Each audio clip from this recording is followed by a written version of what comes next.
शुरू करते हैं। 41 से शुरू करते हैं। आपका क्वेश्चन 41 है कि निम्न में से कौन सा वस्तु से बड़ा आभासी प्रतिबिंब निर्मित कर सकता है। तो ये कर सकता है आपका अवतल दर्पण। आप लोग पढ़ेंगे कि अवतल दर्पण आपका अवतल दर्पण के द्वारा वस्तु से बड़ा, वस्तु से छोटा और वस्तु के बराबर प्रतिबिंब बन सकता है। तो आपका ऑप्शन ए हो जाएंगे। और कब बनेगा आपका वस्तु से बड़ा और आभासी प्रतिबिंब? जब आपका वस्तु दर्पण के ध्रुव यानी ध्रुव और फोकस दूरी के बीच हो, तब इसका इमेज बनता है आभासी, सीधा और वस्तु से बड़ा। यानी आपका ऑप्शन नंबर क्या हो जाएंगे? ए हो जाएंगे। नेक्स्ट आपका है क्वेश्चन नंबर 42। क्वेश्चन है कि लंबी दूरियों के मापन के लिए किस मापन विधि का उपयोग किया जाता है। किस मापन विधि का उपयोग किया जाता है? तो ये करते हैं समांतर विधि का। ऑप्शन आपका ए हो जाएंगे। नेक्स्ट आपका है क्वेश्चन नंबर 43।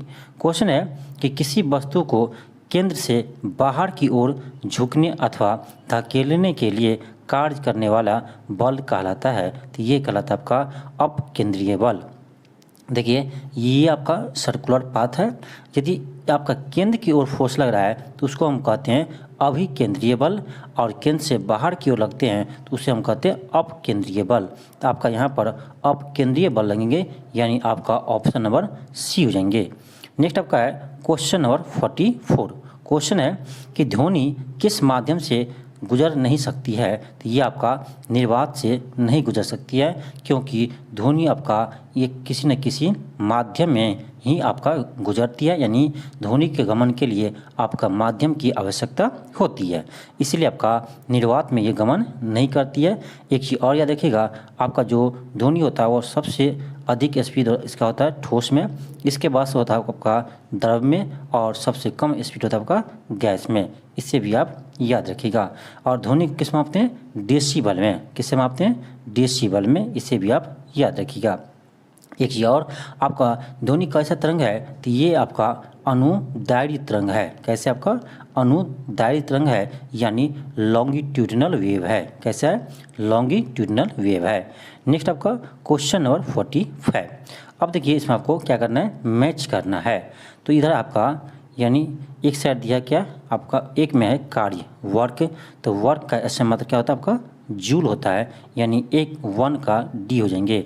फिर आपका बैटरी, तो बैटरी क्या करता है आपको? तो रासायनिक ऊर्जा को विद्युत ऊर्जा में क्या करते हैं? बदल देते हैं, यानी आपका हो जाएगा 2 का ए हो जाएंगे। फिर आपका शक्ति है, तो शक्ति का किलोवाट घंटा, आपका ऑप्शन सी हो जाएंगे। फिर आपका माइक्रोफोन, तो माइक्रोफोन आपका ध्वनि ऊर्जा को विद्युत ऊर्जा में परिवर्तित करता है, यानी आपका हो जाएगा 1 का डी, 1 का डी, 2 का हो गया आपका ए, 1 का डी, 2 का ए, सी का तो सॉरी 3 का सी, और आपका 4 का हो गया बी। यानी कहाँ पर है? D A C B, D A C B, यानी आपका ऑप्शन नंबर सी हो जाएंगे। ऑप्शन नंबर सी हो जाएंगे। नेक्स्ट आपका है क्वेश्चन नंबर 46। क्वेश्चन है आपका कि बर्फ़ की स्थिति में पानी की स्थिति में परिवर्तन की वजह होती है। अब देखिए क्वेश्चन ये है आपका कि कोई बर्फ़ है, वो किस में बदल रहा है आपका? तो ये बदल आपका द्रव में, यानी पानी क्या है? द्रव्य है। तो ये आपका पानी में बदल रहे हैं, तो यानी आपका यहाँ क्या हो रहा है? स्टेज चेंज हो रहा है। तो जब आपका स्टेज चेंज होगा तो टेम्परेचर आपका कांस्टेंट रहेगा, टेम्परेचर चेंज नहीं होगा। टेम्परेचर चेंज नहीं होता है, ध्यान रखिएगा। जब आपका स्टेज चेंज होता है तो वहाँ पर टेम्परेचर चेंज नहीं होता है। आपका हीट, यानी ये आपका हीट रिलीज होता है चाहे कंजम्पशन होता है, यहाँ पर आपका टेम्परेचर चेंज नहीं होगा। तो देखिए, तो आपका ऑप्शन नहीं, ए तो नहीं होगा, आपका डी नहीं होगा। अब देखिए बर्फ़ है तो वो बर्फ़ पिघल रहा है, यानी क्या करेगा? ये ऊष्मा का अवशोषण करेगा, तभी वो पिघलेगा, ऊष्मा का उत्सर्जन नहीं करेगा, यानी आपका ऑप्शन नंबर बी हो जाएंगे। आपका है क्वेश्चन 47। क्वेश्चन है कि मुक्त रूप से गिरना केवल संभव है। तो ये आपका केवल निर्वात में संभव है, क्योंकि आपका ग्रेविटेशनल फोर्स के अलावा यहाँ पर कोई भी फोर्स कार्य नहीं करेगा। तो ये आपका mg के थ्रू नीचे गिरते आ जाएंगे, यानी आपका ऑप्शन डी हो जाएंगे। नेक्स्ट आपका क्वेश्चन नंबर 48। क्वेश्चन है कि अमलगम बनाने के लिए आवश्यक एक महत्वपूर्ण धातु है। अमलगम बनाने के लिए आवश्यक एक महत्वपूर्ण धातु है, तो ये है आपका पारा Hg। ऑप्शन नंबर आपका सी हो जाएंगे। क्या आपका पारा है Hg हो जाएंगे, ऑप्शन नंबर आपका सी हो जाएंगे। नेक्स्ट आपका क्वेश्चन नंबर होगा 49। क्या आपका 49 आ जाएंगे, एक सेकेंड। क्वेश्चन नंबर आपका 49 है। क्वेश्चन है कि रसोई गैस एलपीजी में मुख्यतः शामिल होते हैं, तो ये होता है आपका ब्यूटेन और प्रोपेन। आपका ऑप्शन नंबर बी हो जाएंगे। एलपीजी में मुख्यतः आपका ब्यूटेन और प्रोपेन होते हैं। एक आपका क्वेश्चन है आपके लिए कि बताना आपको जो एलपीजी गैस होते हैं वह आपका गंधहीन होते हैं, इसमें गंध नहीं होते हैं। लेकिन जो एलपीजी गैस है यह रिसाव को पता लगाने के लिए इसमें एक गैस को मिलाया जाता है। आपको बताना है कि इसमें किस गैस को मिलाते हैं, यानी दुर्गंध देने के लिए किस गैस को हम एलपीजी में मिलाते हैं। इसका आंसर आपको कमेंट बॉक्स में ज़रूर देना है। नेक्स्ट आपका क्वेश्चन नंबर 50 है। क्वेश्चन है कि निम्नलिखित धातुओं में से कौन सी कक्षीय तापमान पर द्रव अवस्था में होती है, तो ये होता है आपका ब्रोमीन। ब्रोमीन एक ऐसा धातु है जो आपका यानी रूम टेम्परेचर पर द्रव अवस्था में होते हैं। और आपका एक ऐसा अधातु है कौन, पारा। पारा एक ऐसा अधातु है जो आपका यानी रूम टेम्परेचर पर द्रव अवस्था में होते हैं, तो ये भी आप याद रखिएगा। नेक्स्ट आपका क्वेश्चन नंबर 51 है। क्वेश्चन है कि विद्युत संयोजी यौगिक में नहीं होगा। ऑप्शन ए है कि उच्च गलनांक तथा निम्न क्वथनांक।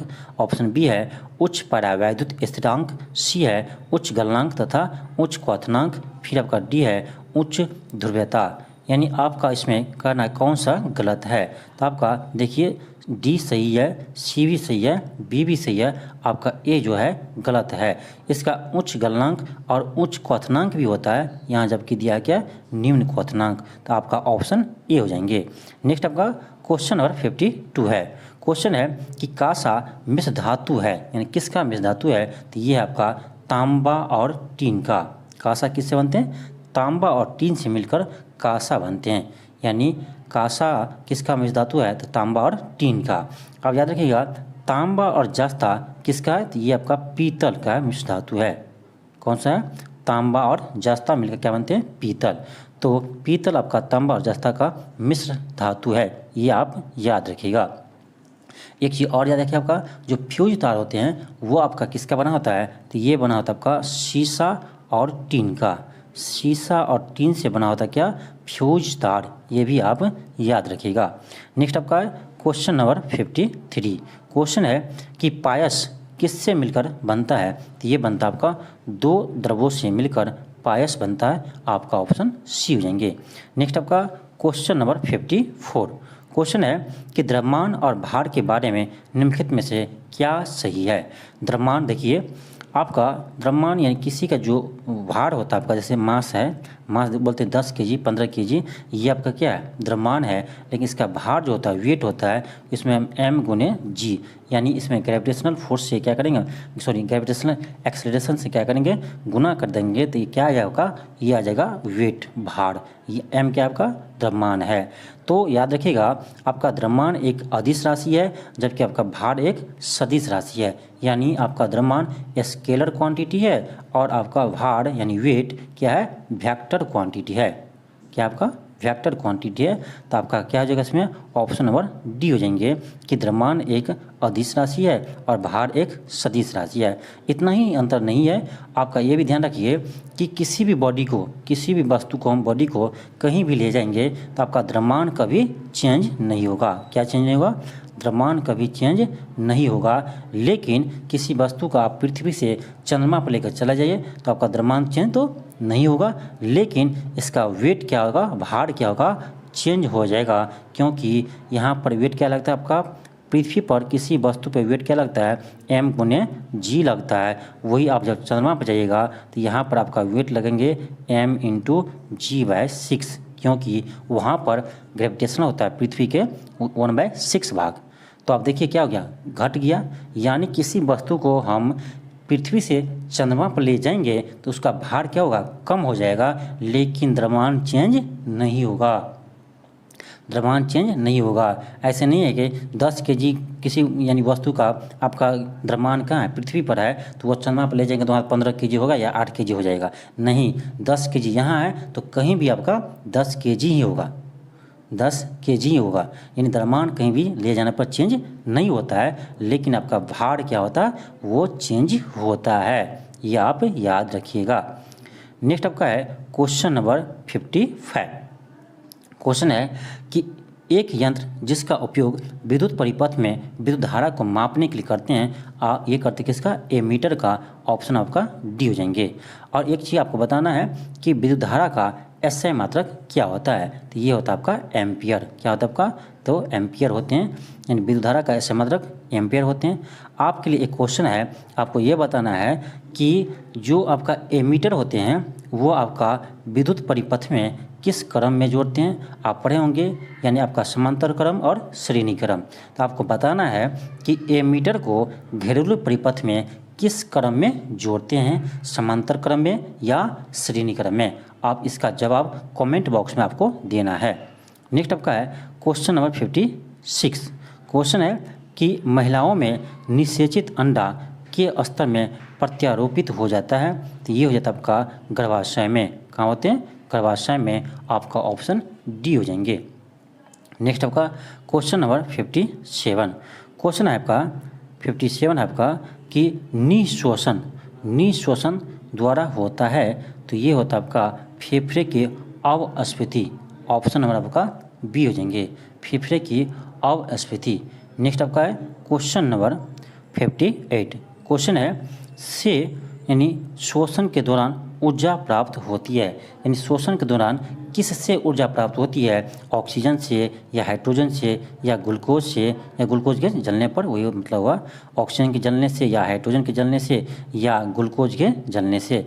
आपको बताना है कि श्वसन के दौरान जब सांस लेते हैं उस समय हमको ऊर्जा कहाँ से मिलती है। तो आपको पता होगा, यानी ग्लूकोज C6H12O6 और आपका O2 मिलकर क्या होता है, यही कि आपका यह श्वसन का अभिक्रिया है, तब बनते हैं आपका CO2 प्लस H2O का निर्माण होते हैं। तो आप देखिए इसमें क्या हुआ, तो ग्लूकोज के विघटन से आपका क्या होते हैं, ऊर्जा प्राप्त होते हैं। आपका ऑप्शन ए हो जाएंगे। याद रखिएगा, ग्लूकोज के जलने से यानी विघटन से, ये बोल सकते हैं। नेक्स्ट आपका है क्वेश्चन नंबर 59। क्वेश्चन है कि निम्न में से किस एक का निर्माण हमारे शरीर में नहीं होता है, तो हमारे शरीर में विटामिन ए का निर्माण नहीं होता है। याद रखिएगा, विटामिन ए का नाम है रेटिनॉल। क्या है आपका रासायनिक नाम क्या होता है, रेटिनॉल। और आपका विटामिन ए की कमी से कौन सा रोग होता है, तो ये होता है आपका रतौंधी। क्या होता है आपका, रतौंधी। नेक्स्ट आपका क्वेश्चन नंबर 60 है। क्वेश्चन है कि जबड़ा एक भाग है, किसका भाग है, तो ये आपका हो जाएगा खोपड़ी का एक भाग है। ऑप्शन नंबर डी हो जाएंगे। नेक्स्ट आपका क्वेश्चन नंबर 61। क्वेश्चन है कि निम्नलिखित में से किसे प्राणी जगत के अंतर्गत वर्गीकृत किया गया है, तो ये क्या है आपका मेटाजोआ। ऑप्शन नंबर आपका बी हो जाएंगे, मेटाजोआ। नेक्स्ट आपका क्वेश्चन नंबर 62। क्या आपका क्वेश्चन नंबर 62। क्वेश्चन है कि निम्नलिखित में से कौन सा तिलचट्टे तथा अन्य कीटों का उत्सर्जक अंग है, तो ये आपका है मैलपीगी नलिकाएं। ऑप्शन नंबर आपका डी हो जाएंगे। नेक्स्ट आपका क्वेश्चन नंबर 63।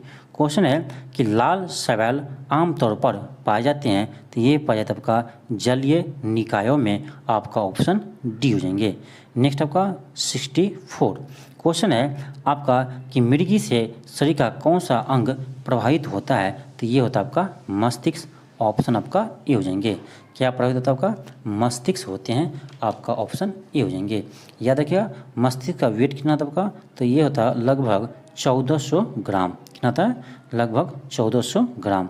नेक्स्ट आपका है क्वेश्चन नंबर 65। क्वेश्चन है कि अपच में उपचार के लिए निम्न में से किस प्रकार के दवाओं का उपयोग होता है, तो ये करते हैं हम क्या, एंटी एसिड। आपका ऑप्शन नंबर बी हो जाएंगे। अम्ल तत्व नाशक, यानी इंग्लिश में कहा जाए तो एंटी एसिड होगा। आपका ऑप्शन बी हो जाएंगे। नेक्स्ट आपका है क्वेश्चन नंबर 66। क्वेश्चन है कि उन पशुओं को क्या कहा जाता है जो पौधे और पशुओं दोनों खाते हैं, इसे कहते हैं सर्वहारी। सर्वहारी आपका जानवर कौन सा है, तो ये आपका है सर्वहारी जानवर कौन होगा आपका, याद है आपको कि सर्वहारी जानवर ऐसा कोई है जो सर्वहारी जानवर हो, तो ये आपका है भालू है। कौन है आपका, भालू ऐसे जानवर है जो आपका सर्वहारी है, यानी ये आपका मांस भी खाते हैं और पेड़ पौधे भी खाते हैं। नेक्स्ट आपका क्वेश्चन नंबर 67 क्वेश्चन है कि निम्नलिखित में से कौन सा जीवाणु फलीदार पादपों की मूल प्रविकाओं के निर्माण से संबंधित है, तो ये आपका है राइजोबियम, ऑप्शन नंबर डी हो जाएंगे, राइजोबियम ऑप्शन नंबर डी हो जाएंगे। नेक्स्ट आपका क्वेश्चन नंबर 68 क्वेश्चन है कि निम्न में से किन पौधे की जड़ों में नाइट्रोजन जोड़ने वाली बैक्टीरिया की ग्रंथियां नहीं होती है, ये आपका तुलसी में, किसके में नहीं होती है, तुलसी के पेड़ में, आपका ऑप्शन नंबर सी हो जाएंगे। एक चीज़ ध्यान रखिएगा आप, जो पौधे जो होते हैं वो मिट्टी से आपका नाइट्रेट और नाइट्राइट के रूप में नाइट्रोजन प्राप्त करते हैं, यानी पौधे आपका मिट्टी से नाइट्रेट और नाइट्राइट के रूप में क्या करते हैं, वो आपका यानी नाइट्रोजन प्राप्त करते हैं। नेक्स्ट आपका है क्वेश्चन नंबर 69 क्वेश्चन है कि निम्नलिखित में से कौन सा एक वायु प्रदूषण से संबंधित नहीं है, तो ये आपका न्यूट्रिफिकेशन आपका वायु प्रदूषण से संबंधित नहीं है। नेक्स्ट आपका क्वेश्चन नंबर 70 है क्वेश्चन आपका है कि निम्नलिखित पर विचार कीजिए। ऑप्शन ए 1 में है मछली, बी में है 2 में है हाइड्रा, 3 में है स्पंज। इनमें से किन में कोई परिसंचरण तंत्र नहीं पाया जाता है, इसमें किस में यानी परिसंचरण तंत्र नहीं पाए जाते हैं, तो आपका हो जाएगा हाइड्रा और स्पंज। हाइड्रा और स्पंज में आपका कोई भी परिसंचरण तंत्र नहीं होते हैं, आपका ऑप्शन सी हो जाएंगे, केवल 2 और 3। नेक्स्ट आपका क्वेश्चन नंबर 71 क्वेश्चन आपका कि इकोटोन का अर्थ क्या होता है। इकोटोन का अर्थ क्या होता है, तो ये होता है आपका इकोटोन वे है जो जहाँ दो बायोमास मिलते हैं, तो जहाँ दो बायोमास मिलते हैं उसे हम कहते हैं इकोटोन, आपका ऑप्शन ए हो जाएंगे। नेक्स्ट आपका क्वेश्चन नंबर 72 क्वेश्चन है कि पालकों की पत्तियों में निम्न में से किसकी मात्रा सर्वाधिक होती है, तो ये होता है आपका आयरन। क्या होते हैं, आयरन होते हैं, आपका ऑप्शन बी हो जाएंगे। नेक्स्ट आपका क्वेश्चन नंबर 73 क्वेश्चन है कि हॉट स्पॉट क्या है। हॉट स्पॉट क्या है, तो ये होता है आपका उच्च स्थानिक जैव विविधता का तंत्र, उच्च स्थानिक जैव विविधता का तंत्र। नेक्स्ट आपका है क्वेश्चन नंबर 74 क्वेश्चन नंबर 74 है क्वेश्चन आपका क्वेश्चन आपका है कि घास, बकरी और मानव से युक्त खाद्य श्रृंखला है, इसमें कौन सा सही है। देखिए, तो घास को बकरी खाएगा, अब बकरी को मानव खा जाते हैं, इन्हें आपका ऑप्शन नंबर ए हो जाएंगे। क्या होगा, घास बकरी खाएंगे, अब बकरी को मानव खा जाते हैं, आपका ऑप्शन ए हो जाएंगे। नेक्स्ट आपका क्वेश्चन नंबर 75 है क्वेश्चन है कि निम्नलिखित में से कौन सा त्रिक्षारीय अम्ल का रासायनिक सूत्र है। त्रिक्षारीय अम्ल का रासायनिक सूत्र है, तो आपका 75 का हो जाना चाहिए, option number C H3PO4। H3PO4 क्या होगा, H3PO4। नेक्स्ट आपका क्वेश्चन नंबर 76 है क्वेश्चन है कि भारतीय संविधान में कितनी अनुसूचियां है, तो वर्तमान में आपका 12 अनुसूची है, लेकिन आपका यानी प्रारंभ संविधान में आपका 8 ही अनुसूची थे, यानी शुरुआती में आपका 8 ही अनुसूची थे, वर्तमान में आपका 12 अनुसूची है। आपको बताना है कि 9वीं अनुसूची, 10वीं अनुसूची और 11वीं अनुसूची और 12वीं अनुसूची यानी ये आपका कब कब जोड़ा गया और किस संविधान संशोधन के तहत जोड़ा गया है, इसे आपको बताना है, कमेंट बॉक्स में ज़रूर बताइएगा। नेक्स्ट आपका क्वेश्चन नंबर 77 है कि 1937 में कांग्रेस मंत्रिमंडल कितने प्रांतों में बने थे। ये बने थे आपका 8 प्रांतों में, आपका ऑप्शन नंबर सी हो जाएंगे। नेक्स्ट आपका क्वेश्चन नंबर 78 क्वेश्चन है कि कॉमनवेल्थ का मुख्यालय कहाँ है, तो ये आपका है लंदन में, इसे याद रखिएगा। आपका क्वेश्चन नंबर 79 है कि मुगल सम्राटों का मीर बख्शी किस विभाग की अध्यक्षता करता था? तो ये करते थे सेना संगठन का। ऑप्शन नंबर आपका सी हो जाएंगे। नेक्स्ट आपका क्वेश्चन नंबर 80 है।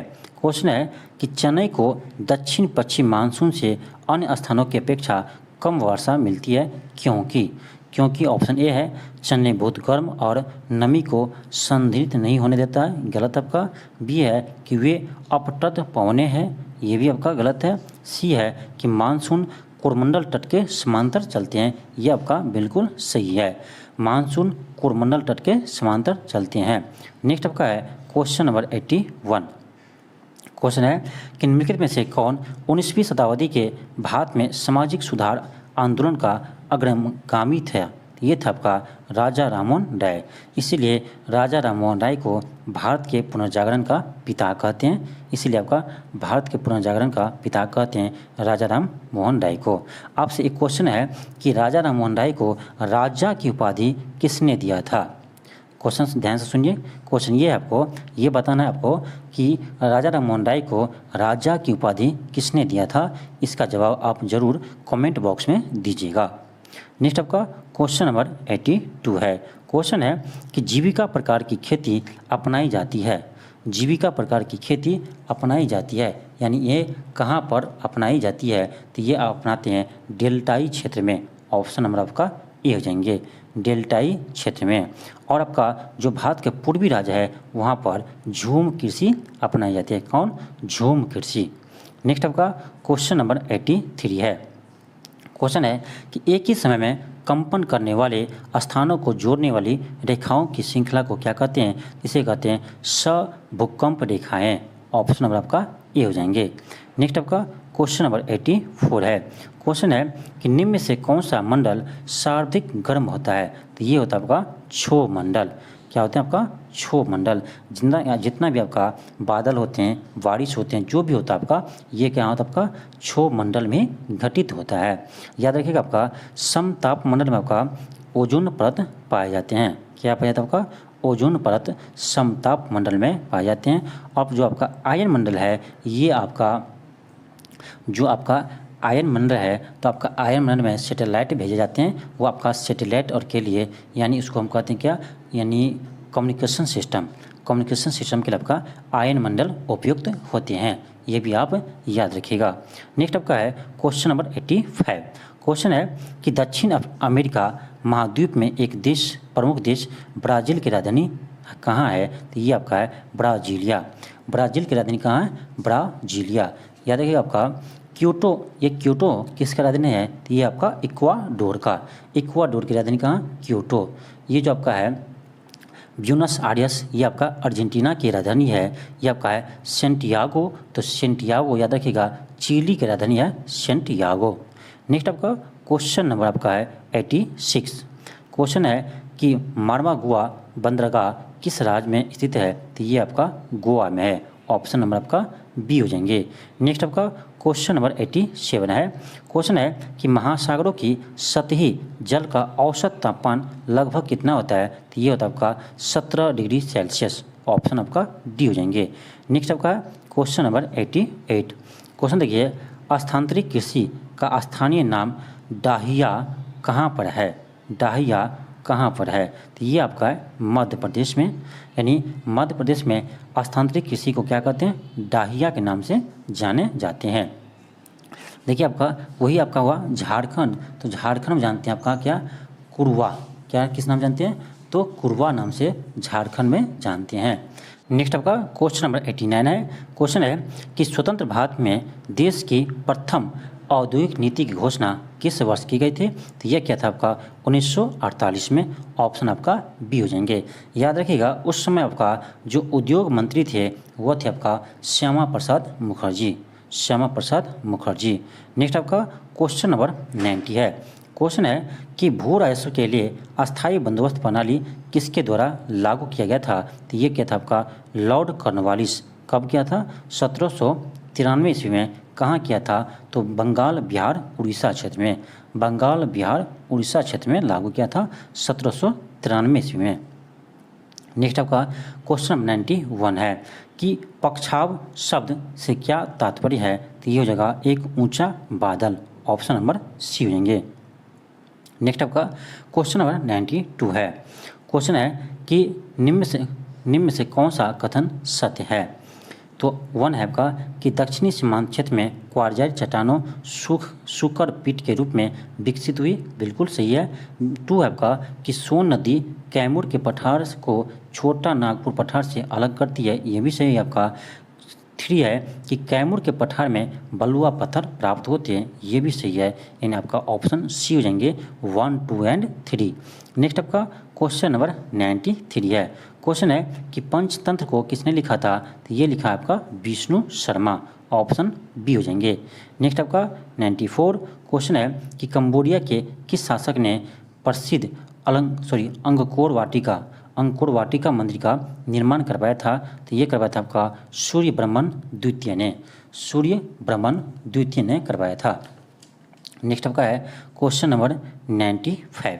क्वेश्चन है कि फ्रेंच ईस्ट इंडिया कंपनी की स्थापना किस साल हुई थी, तो ये होता है आपका 1664 में, ऑप्शन नंबर ए हो जाएंगे। 1664 में कहाँ किया था, पहला सूरत में किया था। कहाँ स्थापना किया था, सूरत में। नेक्स्ट आपका है क्वेश्चन नंबर 96। क्वेश्चन है कि भारतीय राष्ट्रीय कांग्रेस की स्थापना कब हुआ था, तो ये होता आपका 1885 में। किसने किया था, ए.यू. होम ने किया था। और इसके प्रथम अध्यक्ष कौन थे, तो डब्ल्यू.सी. बनर्जी थे। नेक्स्ट आपका है क्वेश्चन नंबर 97। क्वेश्चन है कि 1905 में बंगाल के विभाजन का आदेश किसके द्वारा दिया गया था, तो ये क्या था आपका लॉर्ड कर्जन। किसने किया था, लॉर्ड कर्जन ने बंगाल विभाजन किया था। तो ये घोषणा आपका यानी ये बंगाल विभाजन आपका कब हो गया था, तो ये होता 16 अक्टूबर, कब हुआ था, 16 अक्टूबर 1905 को। इसके बाद स्वदेशी आंदोलन चलाया गया था। नेक्स्ट आपका है क्वेश्चन नंबर 98। क्वेश्चन है कि भारतीय राष्ट्रीय कांग्रेस का अध्यक्ष निर्वाचित होने वाला प्रथम यूरोपीय कौन थे, तो ये था आपका जॉर्ज यूले। कौन थे, जॉर्ज यूले। नेक्स्ट आपका है क्वेश्चन नंबर 99 में देखिए है कि निम्नलिखित पर विचार कीजिए। रॉलेट एक्ट अधिनियम 1919 में, फिर आपका खेरा आंदोलन 1928 में, फिर है चंपारण सत्याग्रह 1917 में, अहमदाबाद मिल हड़ताल ये भी होता है आपका 1928 में। अब उसको क्या करना है, अरेंज करना है। तो अरेंज करना है तो पहले क्या होगा आपका चंपारण सत्याग्रह यानी 3 होगा। इसके बाद होगा आपका अहमदाबाद मिल हड़ताल यानी 3 के बाद 4 हो जाएंगे। इसके बाद आपका 2 खेरा आंदोलन, उसके बाद आपका रॉलेट एक्ट यानी आपका 99 का ऑप्शन ए आ जाएंगे। क्या आएगा, 99 का आपका ऑप्शन ए आ जाएंगे। नेक्स्ट आपका है क्वेश्चन नंबर 100। क्वेश्चन है कि नाजीवाद किसका समर्थक था, तो ये था आपका राज्य की सर्वोच्चता के सिद्धांत का, ऑप्शन आपका सी हो जाएंगे। नेक्स्ट आपका है क्वेश्चन नंबर 101। क्वेश्चन है कि तिलक मांझी का जन्म हुआ था, तिलक मांझी का जन्म कब हुआ था, तो ये होता आपका 1750 में, ऑप्शन आपका ए हो जाएंगे। नेक्स्ट है 102। क्वेश्चन है कि शाही लीची का उत्पादन बिहार के किस जिले में होता है, तो ये होता है आपका मुजफ्फरपुर जिले में, ऑप्शन बी हो जाएंगे। नेक्स्ट आपका है क्वेश्चन नंबर 103 कि किस युद्ध के बाद जर्मनी का एकीकरण पूरा हुआ, तो ये होता आपका सिरान के युद्ध के बाद। कब हुआ था, सिरान के युद्ध के बाद हुआ था। ये होता आपका 1870 ईस्वी में। ये आपका युद्ध किस देश के बीच हुआ था, तो फ्रांस और जर्मनी के बीच। नेक्स्ट आपका क्वेश्चन नंबर 104। क्वेश्चन है कि टाइगा वन में कौन से वृक्ष होते हैं, तो ये होता आपका मृदु काष्ठ वृक्ष, ऑप्शन आपका बी हो जाएंगे। नेक्स्ट आपका क्वेश्चन नंबर 105 है कि क्वेश्चन है कि जल डमरूद मध्य से क्या अभिप्राय है, तो ये होता आपका ऑप्शन बी हो जाएंगे 2 भूखंडों को विभाजित करने वाला जल की पट्टी, आपका ऑप्शन बी हो जाएंगे। नेक्स्ट आपका क्वेश्चन नंबर 106। क्वेश्चन है कि आलमाटी बांध किस नदी पर बना है, तो ये बना आपका कृष्णा नदी पर, आपका ऑप्शन सी हो जाएंगे। नेक्स्ट आपका क्वेश्चन नंबर 107 कि भारत में कुल्लू घाटी निम्नलिखित में से किसकी खेती के लिए प्रसिद्ध है, तो ये आपका है सेब की खेती के लिए प्रसिद्ध है, ऑप्शन आपका सी हो जाएंगे। कुल्लू घाटी कहाँ है, तो आपका हिमाचल प्रदेश में है। नेक्स्ट आपका क्वेश्चन नंबर 108। क्वेश्चन है कि मेघना निम्नलिखित में से किन नदियों को समृद्ध धारा है, यानी मेघना किस नदी के समृद्ध धारा को हम मेघना कहते हैं। तो याद रखिएगा ये कहता आपका गंगा और ब्रह्मपुत्र नदी के संगम को। ऑप्शन आपका डी हो जाएंगे। नेक्स्ट आपका 109 कि मतदान का अधिकार नागरिकों को कैसा अधिकार है। तो ये आपका है राजनीतिक अधिकार। कैसा अधिकार है? राजनीतिक अधिकार। आपका निर्वाचन आयोग का उल्लेख अनुच्छेद 324 में किया गया है। अनुच्छेद 324 में किया गया है। नेक्स्ट आपका क्वेश्चन नंबर 110। क्वेश्चन है कि समता के अधिकार के अंतर्गत कौन से समानताएं आती है। कानून की नज़र में समानता बिल्कुल सही है। भेदभाव एवं विशेषाधिकारों का अंत, यह भी ठीक है। अवसर की समानता, ये भी सही है। आपका ऑप्शन डी हो जाएंगे। आपका मौलिक अधिकार में आपका यानी समानता का अधिकार है अनुच्छेद 14 से 18 में वर्णन किया गया है। अनुच्छेद 14 से 18 में वर्णन किया गया है। नेक्स्ट आपका है क्वेश्चन नंबर 111। क्वेश्चन है कि संवैधानिक उपचारों का अधिकार का क्या अर्थ है। तो यह आपका ऑप्शन ए है कि मौलिक अधिकार न्यायालय द्वारा संरक्षित, बिल्कुल सही है। मौलिक अधिकारों के हनन की स्थिति में व्यक्ति न्यायालय से सुरक्षा प्राप्त कर सकता है, ये भी सही है। ए भी सही है, बी भी सही है। आपका ऑप्शन सी है कि सर्वोच्च न्यायालय को मौलिक अधिकारों का अभिभावक बनाया गया है, ये भी सही है। यानी आपका ऑप्शन डी हो जाएंगे। आपसे एक क्वेश्चन आपका है कि आपको यदि मौलिक अधिकार का हनन करता है सरकार, तो आप किस अनुच्छेद के तहत आप हाई कोर्ट जाएंगे और किस अनुच्छेद के तहत आप सुप्रीम कोर्ट जाएंगे। आपको बताना है कि किस अनुच्छेद के तहत आपको सुप्रीम कोर्ट जा सकते हैं और आप किस अनुच्छेद के तहत हाई कोर्ट जा सकते हैं। ये आपको दोनों अनुच्छेद बताना है। कमेंट बॉक्स में आप जरूर बताइएगा। नेक्स्ट आपका क्वेश्चन नंबर 112 है। क्वेश्चन है कि भारत कैसा राज्य है। तो ये आपका है कल्याणकारी राज्य है। इसका वर्णन आपका अनुच्छेद कल्याणकारी राज्य का आपका वर्णन किया गया है आपका राज्य के नीति निर्देश तत्व में, यानी 36 से 51 अनुच्छेद के बीच। कल्याणकारी राज्य का वर्णन है किसमें? राज्य के नीति निर्देश तत्व में। नेक्स्ट आपका क्वेश्चन नंबर 113 है। क्वेश्चन आपका है कि गांधी को माना जाता है। तो यह जगह आपका गांधी को माना जाता है, तो इसका हो जाएगा आपका ऑप्शन नंबर सी हो जाएंगे, दार्शनिक और अराजकतावादी। ऑप्शन नंबर आपका सी हो जाएंगे। नेक्स्ट आपका है क्वेश्चन नंबर 114। क्वेश्चन है कि उत्तराखंड की पहली वंदे भारत एक्सप्रेस किन दो शहरों को जोड़ेगी। किन दो शहरों को जोड़ेगी। तो ये जोड़ेगी आपका दिल्ली टू देहरादून, दिल्ली से देहरादून को। ऑप्शन आपका बी हो जाएंगे। नेक्स्ट आपका 115। क्वेश्चन है कि ऑस्ट्रेलिया के किस शहर में भारत के नए वाणिज्यिक दूतावास के स्थापना की घोषणा की है। ये बना आपका ब्रिस्बेन में। ऑप्शन नंबर का डी हो जाएंगे, ब्रिस्बेन। नेक्स्ट आपका क्वेश्चन नंबर 116 है कि देश का नया कानूनी मंत्री यानी कानून मंत्री मई 2023 को निम्न में से किसे नियुक्त किया है। तो ये बना आपका, याद रखिएगा, ये बना आपका अर्जुन राम मेघवाल। आपका ऑप्शन ए हो जाएंगे, अर्जुन राम मेघवाल। आपका ऑप्शन ए हो जाएंगे। नेक्स्ट आपका क्वेश्चन नंबर 117। क्वेश्चन है कि भारत ने किस देश के साथ मिलकर 50 स्टार्टअप एक्सचेंज प्रोग्राम लॉन्च किया है। तो यह किया आपका बांग्लादेश के साथ मिलकर। नेक्स्ट आपका क्वेश्चन नंबर 118 है कि मई 2023 में जापान में आयोजित G7 शिखर सम्मेलन में भारत की ओर से कौन भाग लिया था। तो ये लिए थे नरेंद्र मोदी ने। ऑप्शन आपका बी हो जाएंगे। नेक्स्ट आपका क्वेश्चन नंबर 119 है। क्वेश्चन आपका है कि मई 2023 को उद्घाटित संसद भवन के वास्तुकार कौन है। ये आपका है बिमल पटेल। कौन आपका? बिमल पटेल। कौन आपका? बिमल पटेल है। आपका ऑप्शन सी हो जाएंगे। आपको बताना है कि जो नया संसद भवन है इसका निर्माण किस कंपनी ने किया था। किस कंपनी ने किया है आपका न्यू संसद भवन का निर्माण। इसका आपका आंसर कमेंट बॉक्स में देना है कि नए संसद भवन का निर्माण किस कंपनी ने किया है। नेक्स्ट आपका क्वेश्चन नंबर 120।